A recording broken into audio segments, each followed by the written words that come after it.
شناسایی دقیق امت و مشخص کردن مرکز و رسالت آن.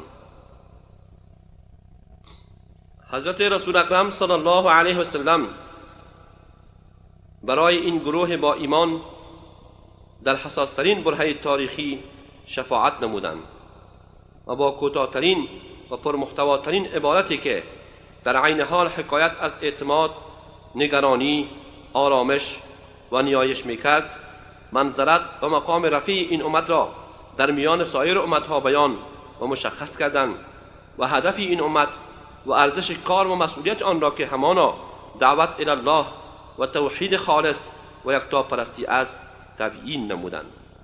آری این چنین شد و براستی که پیروزی درخشان و معجزه آسایی که در بدر حاصل شد و تجربه های گذشته را ابطال نمود، بزرگترین دلیل بر صدق گفتار رسول اکرم صلی الله علیه وسلم بود و ثابت کرد که رسول اکرم صلی الله علیه وسلم چقدر دقیق این امت و جایگاه رفیعش را تبیین کرده است.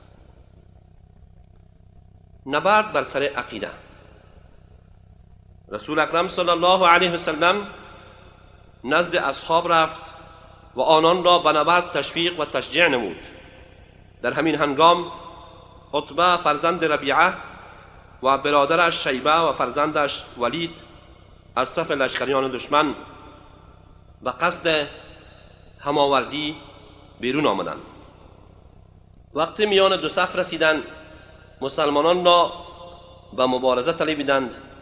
از جانب مسلمانان 3 نفر از جوانان انصار به مقابله با آنها شتافتند.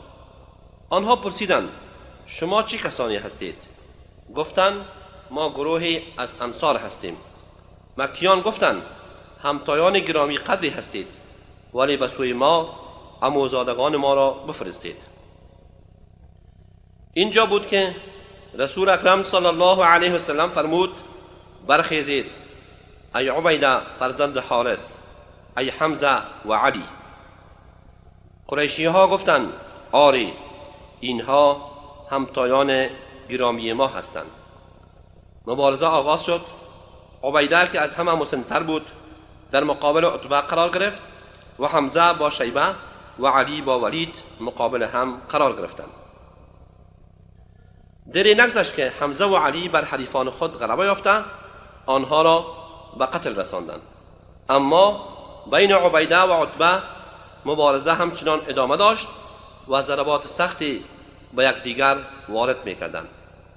سرانجام حضرت حمزه و حضرت علی رضی الله تعالی عنهما با شمشیرهایشان به عتبه حمله نموده کارش را تمام کردند و عبیده را در حالی که سخت مجروح شده بود به خارج از میدان جنگ منتقل کردند، ولی عبیده بر اثر شدت جراحات وارده و درجه رفیع شهادت نایل گردید.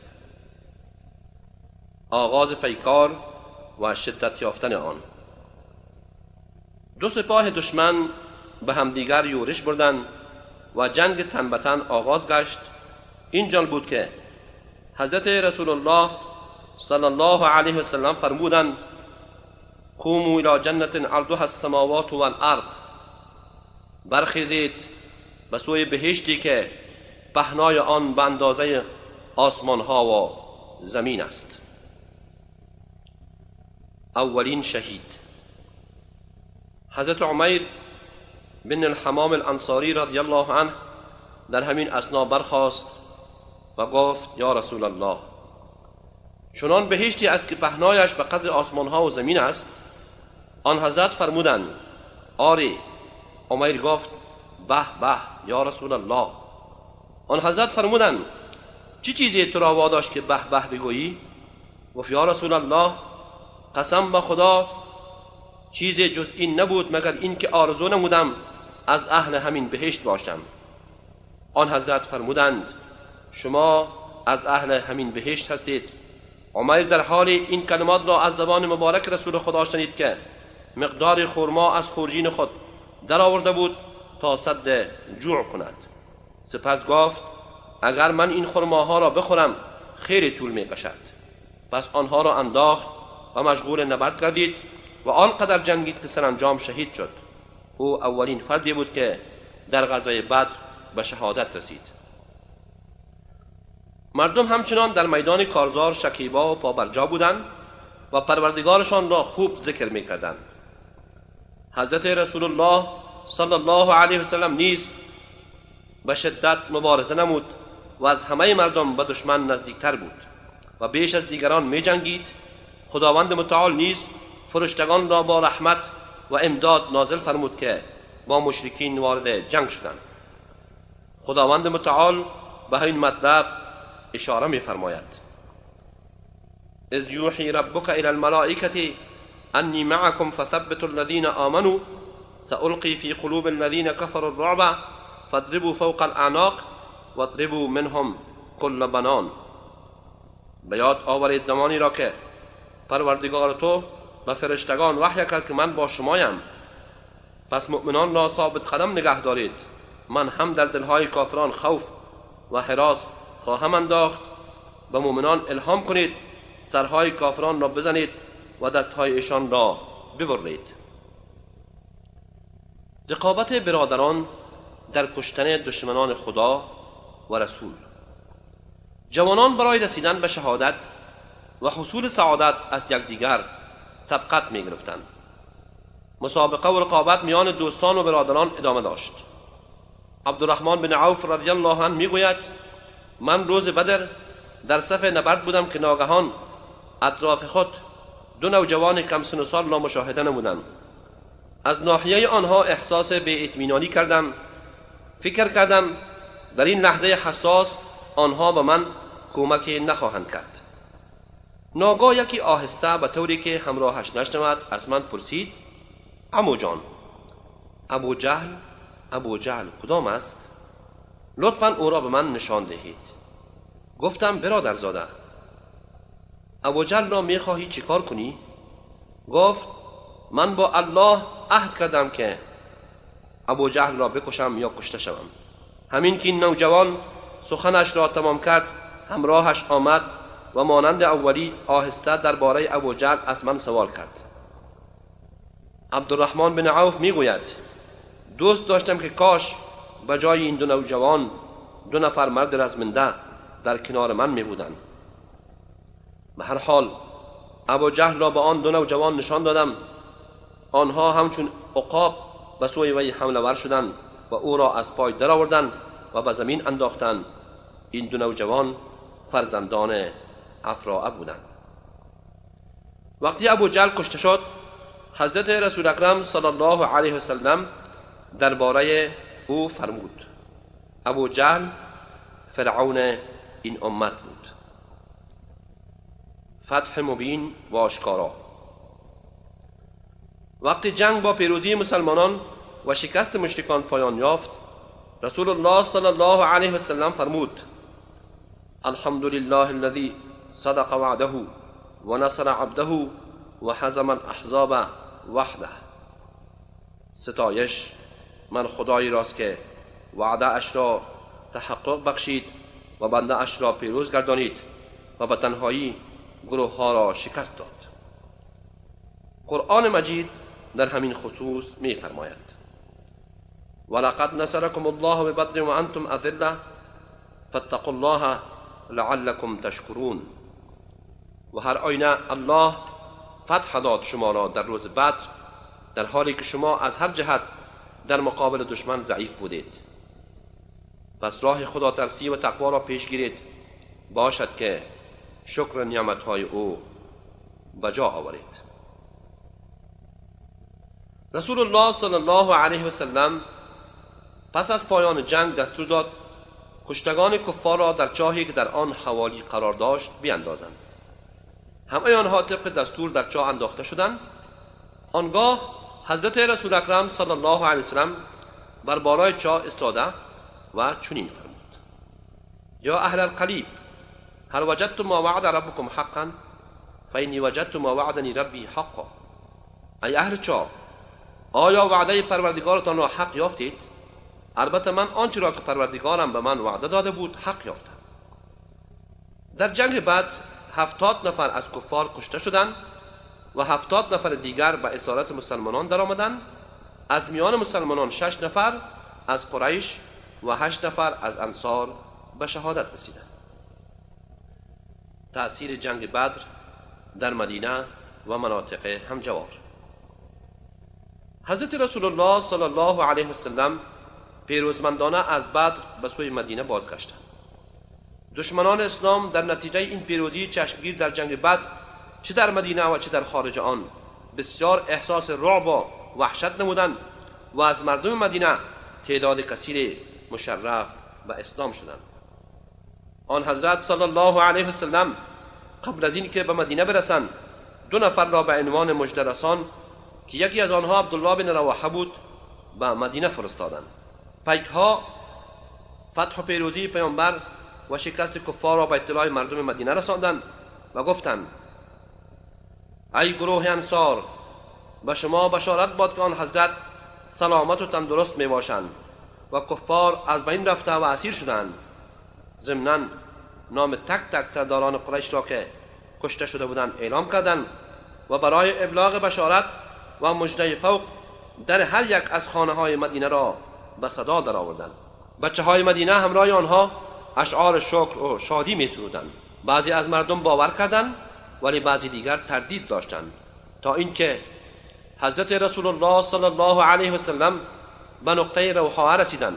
مسلمانان به استقبال آن حضرت شتافتند و فتح و پیروزی را با آن حضرت و اصحابش تبریک و تهنیت عرض نمودند. در خانه های مشرکین مکه مراسم عزاداری و نوحسرایی برپا گشت و صدای گریه و شیون بر کشتگان در هر نقطه شنیده می شد. رعب و وحشت فزاینده‌ای در دلهای دشمنان اسلام مستولی گردید. ابو سفیان نظر کرد تا زمانی که انتقام کشته شدگان را از رسول الله و مسلمانان نگرفته است به حمام نرود. بعد از پیروزی بدر مسلمانانی که در مکه مورد تحقیر و اذیت و آزار مشرکین قرار داشتند احساس قدرت و عزت نمودند. اخوت و برادری در عقیده بالاتر از برادری نسبی است.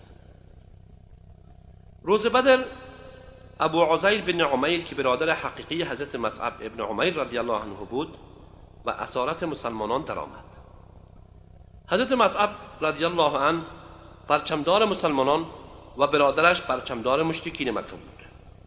مصعب از کنار برادرش عبور کرد در حالی که یکی از انصار دستهای برادرش ابو عزیر را میبست. مصعب رضی الله عنه به انصاری توصیه کرد که دستهای برادرش را محکم ببندد. ضمناً گفت چون مادرش ثروتمند است شاید فدیه اش را بپردازد. وقتی ابو عزیر این توصیه برادرش را شنید گفت: برادر عزیزم، آیا این است توصیه شما نسبت به من؟ حضرت مصعب جواب داد: برادر من آن مرد انصاری است نه شما. مسلمانان با اسیران بدر چگونه رفتار نمودند؟ حضرت رسول اکرم صلی الله علیه و سلم درباره اسیران بدر سفارش به نیکی کرد و فرمود: استوصوا بهم خیرا، شما را درباره آنها به نیکی توصیه می کنم. ابو عزیر بن عمیر می گوید: هنگامی که مرا از بدر آوردند من در میان گروهی از انصار بودم. آنها بنابر توصیه و سفارش رسول الله صلی الله علیه و سلم موقع نار و شام به من نان میدادند و خودشان به خرما اکتفا میکردند. هرگاه تکه نان دست کسی میافتاد آن را به من میداد. من شرمنده میشدم و آن را به او برمیگرداندم، ولی او به آن دست نمیزد و دوباره به سوی من برمیگردانید. در میان اسرای بدر کسانی مانند عباس بن عبدالمطلب کاکای حضرت رسول الله صلی الله علیه و سلم، عقیل بن ابی طالب کاکازاده اش و ابوالعاص بن ربیع دامادش نیز موجود بودند. اما حکم اسلام در مورد همه اسرا یکسان بود. هیچ گونه تبعیض میان دور و نزدیک اعمال نمی شد. آموزش فرزندان مسلمین در ازای فدیه اسرا. حضرت رسول الله صلی الله علیه و سلم اسرا را مورد عفو قرار داد و در مقابل اخذ فدیه آنها را آزاد می ساخت. فدیه هر اسیر به اندازه توانایی مالی او بود و هر کسی که توانایی مالی نداشت رسول الله صلی الله علیه و سلم بر وی احسان و منت می دهد و آزادش می کرد. قریش فدیه اسرای خود را فرستادند و در مقابل آن اسرایشان آزاد کرده شدند. بعضی از اسرا توان پرداخت فدیه نداشتند ولی افراد باسوادی بودند. حضرت رسول الله صلی الله علیه و سلم درباره این گونه اسرا فرمودند فدیه آنها این است که به فرزندان انصار خواندن و نوشتن بیاموزند. هر فردی موظف شد که به 10 نفر خواندن و نوشتن یاد بدهد. زید بن ثابت رضی الله عنه کسی بود که از همین طریق باسواد شد. این اقدام صریحاً دلالت می کند که اسلام چقدر به علم خواندن و نوشتن ارزش قائل است. غزوات و دسته های دیگر. قبلا گفته شد که ابو سفیان نظر کرده بود تا زمانی که از مسلمانان انتقام بدر را نگرفته است به حمام نرود. بنابراین با 200 سوار قریش حرکت کرد تا به نزدش وفا نماید. او نزد سلام بن مشکم سردار بنی نظیر رفت و با اجازه او اقامت گزید. سلام از وی پذیرایی به عمل آورد و او را از اوضاع و احوال مدینه با خبر ساخت. ابو سفیان چند نفر را به منظور عملیات اعزام کرد. آنها 2 نفر از انصار را به شهادت رساندند. وقتی حضرت رسول الله صلی الله علیه و سلم از جریان با خبر شد به تعقیب آنها پرداخت، اما ابو سفیان و همراهانش قبل از این که مسلمانان با آنها روبرو شوند گریختند و مواد غذایی زیادی که بیشتر آن سویق بود از خود به جا گذاشتند. از این جهت این غزوه به غزوه السویق موسوم گشت. بنو قینقاع نخستین یهودیانی بودند که پیمان خود را با رسول الله صلی الله علیه وسلم نقض کردند و در بدر و احد علیه مسلمانان وارد جنگ شدند و در اذیت و آزارشان دریغ نورزیدند. به همین دلیل حضرت رسول اکرم صلی الله علیه و سلم 15 شب آنها را مورد محاصره قرار داد تا اینکه آنها حکم و فرمان حضرت رسول اکرم صلی الله علیه و سلم را درباره خود پذیرفتند و تسلیم شدند. عبدالله بن ابی که سرکرده منافقان بود برای آنها شفاعت کرد. حضرت رسول اکرم صلی الله علیه و سلم به خاطر وی آنها را رها ساخت. تعداد جنگجویان بنی قینقاع به 700 نفر می رسید. اغلب آنها صنعتگر، هنرمند و تاجر بودند. حضرت رسول الله صلی الله علیه و سلم با توجه به شرارت بنو قینقاع به آنها عفو عمومی مشروط داد که از مدینه به هر منطقه‌ای که دلشان بخواهد کوچ کنند. بنو قینقاع وطن خود را به قصد شام ترک کردند و از اموال خود هر چه توانستند همراه خود بردند.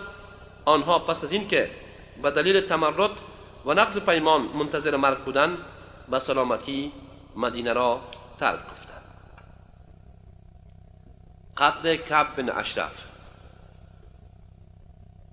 کعب بن اشرف یکی از رؤسای یهود بود که در اذیت و آزار رساندن به حضرت رسول الله صلی الله علیه و سلم و اصحابش به هیچ وجه کوتاهی نمیکرد. حتی در اشعارش از زنان اصحاب نام میبرد و نسبت به آنها بی احترامی میکرد. وقتی جنگ بدر به وقوع پیوست این یهودی مفسد به مکه رفت و علیه رسول اکرم صلی الله علیه و سلم و مؤمنان به تحریک مردم و شایعه فراگنی مشغول شد و با همان وضع به مدینه بازگشت. اینجا بود که رسول الله صلی الله علیه وسلم تصمیم گرفت شر او را از سر مسلمانان کوتاه سازد. لذا فرمود: من لکعب بن الاشرف فانه قد آذى الله و رسوله. چه کسی حاضر است شر کعب را دفع نماید، چرا که او به خدا و رسولش آزار رسانده است. تعدادی از انصار با سرکردگی محمد بن مسلمه رضی الله عنه برای انجام این وظیفه داوطلب شدند و او را به قتل رساندند. جنگ احد سال 3 هجری، انتقام جویی و تعصب جاهلی. وقتی سرداران بزرگ قریش در بدر کشته شدند و دسته‌های شکست خورده کفار به مکه بازگشتند، این حادثه را مصیبت بسیار بزرگی تلقی کردند. اینجا بود که پدر و فرزندان و برادران همه کسانی که در جنگ بدر کشته شده بودند با ابو سفیان و شرکای تجاری او ملاقات و گفتگو نمودند. ضمناً پیشنهاد کردند که این اموال باید در جنگ علیه مسلمانان خرج شود. ابو سفیان و صاحبان اموال با این پیشنهاد موافقت کردند و همگی قریش برای جنگ با رسول الله صلی الله علیه و سلم اتفاق نظر نمودند. شعرا و وسیله اشعار مردم را تشویق کردند و غیرت و تعصب را در وجود آنها تحریک نمودند. در 15 شوال سال 3 هجری قریش و حامیان آنها با تمام وسایل و تجهیزات جنگی به قصد جنگ علیه مسلمانان به سوی مدینه حرکت کردند. جالب این که زنان هودج نشین را نیز همراه خود آورده بودند تا راه هر گونه فرار را بروی جنگجویان ببندند. سران قریش با همسران خود بیرون آمده بودند. سرانجام سپاه قریش در اطراف مدینه فرود آمد. نظر حضرت رسول اکرم صلی الله علیه وسلم این بود که مسلمانان در مدینه بمانند و قریش را به حال خود بگذارند و اگر آنها تهاجم آوردند مسلمانان به دفاع بپردازند. آن حضرت صلی الله علیه وسلم دوست نداشت مسلمانان از مدینه خارج شوند. نظر عبدالله بن ابی نیز موافق با نظر حضرت رسول اکرم صلی الله علیه وسلم بود، اما آن دسته از مسلمانان که موفق به شرکت در جنگ بدر نشده بودند گفتند: یا رسول الله، خواهش ما این است که ما را برای مقابله با دشمنان به خارج مدینه ببرید تا گمان نکنند که ما احساس ترس و ضعف نموده ایم. آنها به اصرار خود ادامه دادند تا اینکه حضرت رسول اکرم صلی الله علیه وسلم وارد منزل شد و لباس رزم به تن کرد. اینجا بود که پیشنهاد کنندگان پشیمان شدند و عرض کردند: یا رسول الله، ما خلاف میل شما اصرار کردیم در صورتی که این کار برای ما شایسته نبود. یا رسول الله، اگر خواست شما این است که در مدینه بمانید اشکالی ندارد. رسول الله صلی الله علیه و سلم فرمود: برای هیچ پیامبری شایسته نیست که وقتی زره جنگ بپوشد دوباره آن را از تن بیرون آورد مگر اینکه در راه خدا جهاد نماید. سرانجام رسول اکرم صلی الله علیه و سلم با 1000 تن از یاران خود از مدینه خارج شدند. همین که مقداری از شهر مدینه فاصله گرفت، عبدالله بن ابی با 1/3 از مردم عقب نشینی کرد و بهانه گرفت که پیامبر از دیگران پیروی نموده و پیشنهاد او را رد کرده است. در دامنه کوه احد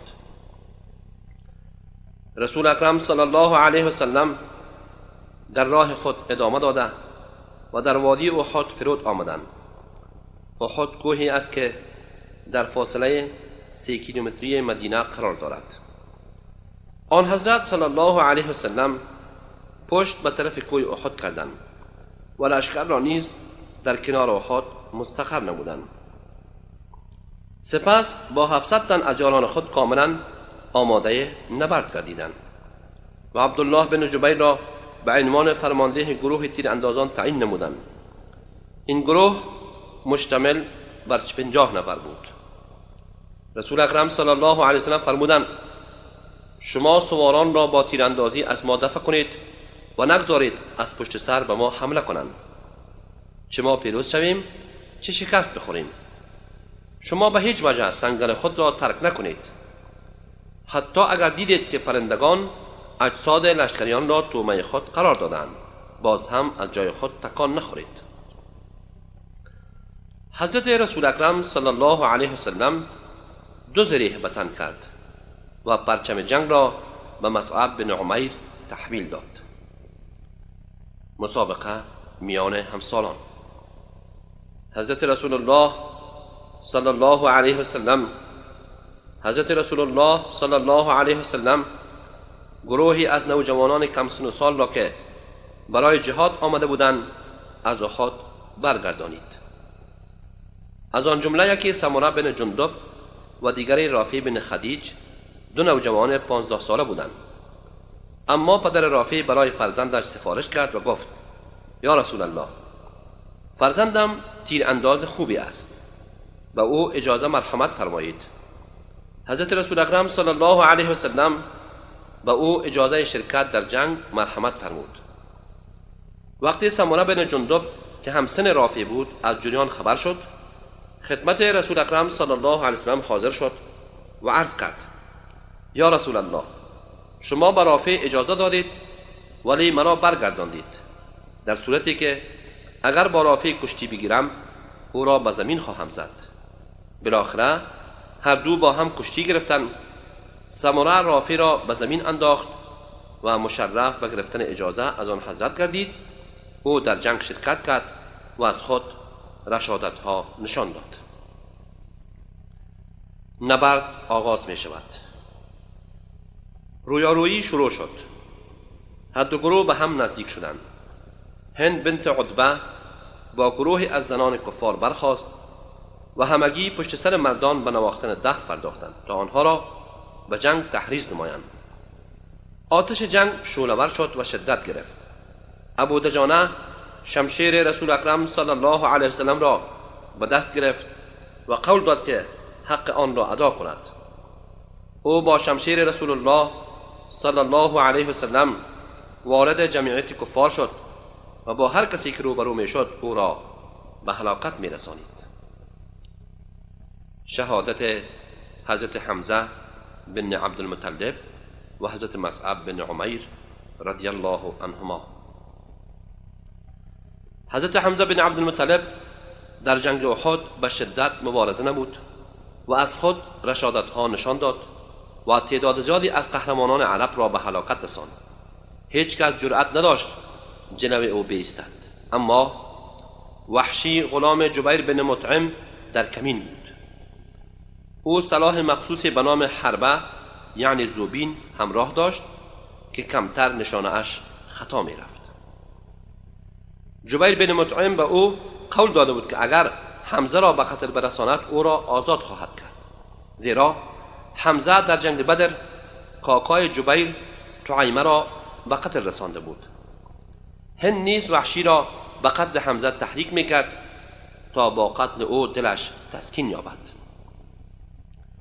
روز احد وحشی برای کشتن حمزه کمین کرده بود.